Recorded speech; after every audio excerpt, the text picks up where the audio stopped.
Assalamualaikum warahmatullahi wabarakatuh. Perkenalkan, nama saya Diana Rahma Putri, Prodi PAI 1A. Di sini saya akan menjelaskan tentang teori motivasi. Motivasi adalah gejala psikologis dalam bentuk dorongan yang timbul pada diri seseorang secara sadar untuk melakukan suatu tindakan dengan tujuan tertentu. Menurut Gage dan Berliner tahun 1984, motivasi merupakan sesuatu yang membuat seseorang untuk bergerak atau energi dan memberikan arah pada aktivitasnya atau activity. Beliau menjelaskan bahwa energy and direction are at the center of the concept of motivation. Energi dan arah merupakan inti atau center dari konsep motivasi. Motivasi nggak cuma ada saat dorongan, tapi juga saat mempertahankan. Misalnya, motivasi ingin mendapatkan nilai yang bagus membuat kamu bangkit dari tempat tidur dan belajar. Dan motivasi jugalah yang membuat kamu terus mempelajari materi tersebut sampai benar-benar paham. Dan berhubungan dengan itu, setidaknya ada dua komponen motivasi yang akan mempengaruhi apakah tujuan akan tercapai atau tidak, yakni aktivitas, yaitu keputusan untuk memulai sesuatu, misalnya memulai suatu pembelajaran. Yang kedua, tekun. Sambil temani ibunya berjualan kerupuk, anak ini tekun belajar meski dalam keadaan terbatas. Tak sedikit anak dari keluarga miskin belajar dalam keadaan sangat terbatas. Mereka bisa belajar di pinggir jalan. Jika bakal orang sukses, terus semangat, sukses menantimu.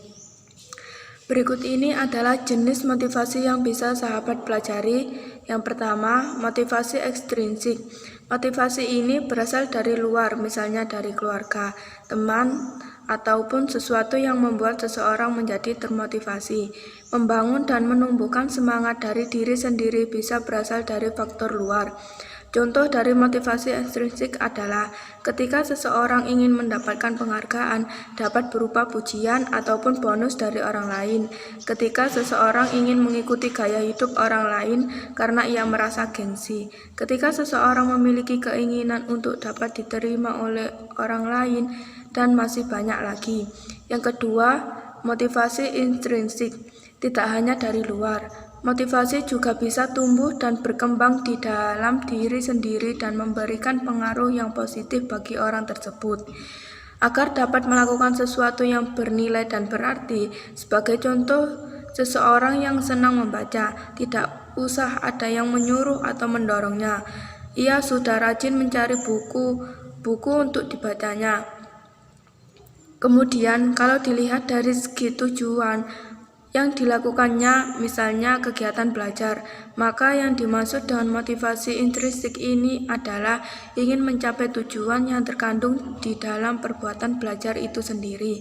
Faktor-faktor motivasi ada dua. Yang pertama, faktor internal atau intern. Faktor internal adalah faktor motivasi yang berasal dari dalam diri seseorang. Motivasi internal timbul karena adanya keinginan individu untuk memiliki prestasi dan tanggung jawab di dalam hidupnya. Yang kedua, faktor eksternal atau ekstern.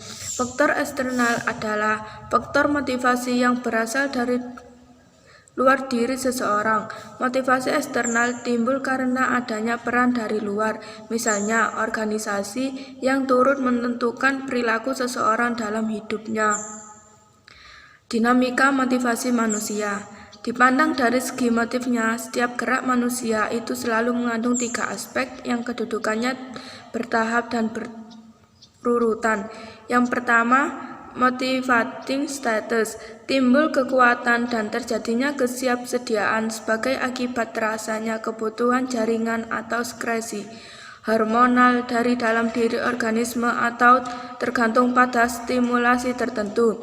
Yang kedua, motivating behavior, bergeraknya organisme ke arah tujuan tertentu sesuai dengan sifat kebutuhan yang hendak dipenuhi dan dipuaskannya. Misal, haus mencari air untuk diminum. Dengan demikian, setiap perilaku manusia bersifat instrumental atau sadar atau tak sadar. Yang ketiga, satisfied condition. Dengan dicapai tujuan yang dapat memenuhi kebutuhan yang terasa, maka dalam keseimbangan dari dalam organisme pulih kembali dengan terpeliharanya homeostatis Kondisi demikian dihayati sebagai rasa nikmat dan puas atau lega. Contoh dari motivasi sebagai berikut. Yang pertama, motivasi kerja. Menurut Rahimik, motivasi kerja adalah seberapa kuat dorongan suatu individu untuk mengarahkan dan mempertahankan upaya menuju tujuan organisasi. Menurutnya, setiap karyawan punya motivasi masing-masing dalam bersaing dan bekerja.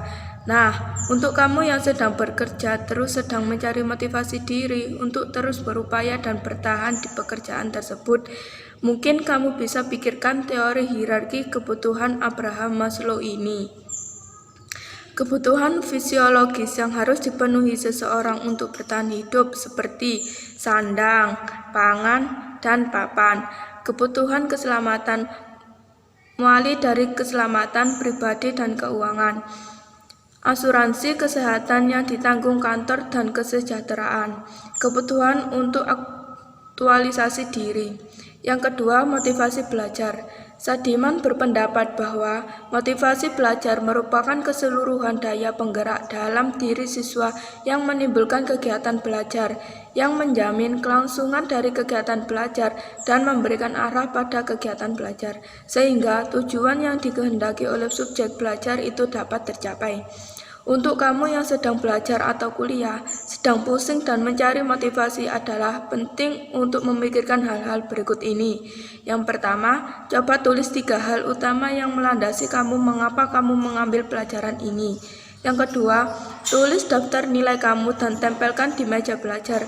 Nilai jelek bisa jadi motivasi untuk memperbaikinya, sedangkan nilai bagus bisa kamu jadikan acuan untuk mempertahankannya.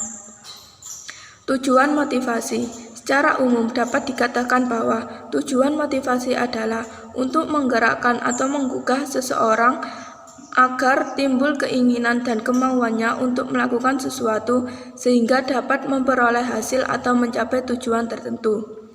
Jika ditinjau dari segi proses motivasi, menurut Ramayulis tahun 2002, motivasi berfungsi 1. Memberi semangat dan mengaktifkan agar tetap berminat dan siaga, memusatkan perhatian seseorang pada tugas-tugas tertentu yang berhubungan dengan pencapaian tujuannya. Yang kedua, membantu memenuhi kebutuhan akan hasil jangka pendek dan hasil jangka panjang.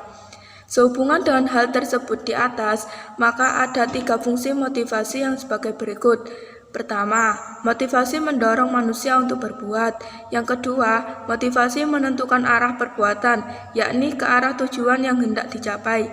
Yang ketiga, motivasi sebagai penyeleksi perbuatan, yakni menentukan perbuatan-perbuatan apa yang harus dikerjakan yang serasi guna mencapai tujuan dengan menyisihkan perbuatan-perbuatan yang tidak bermanfaat. Terima kasih, itu saja yang bisa saya sampaikan tentang materi teori motivasi. Semoga bermanfaat untuk kalian semua. Wassalamualaikum warahmatullahi wabarakatuh.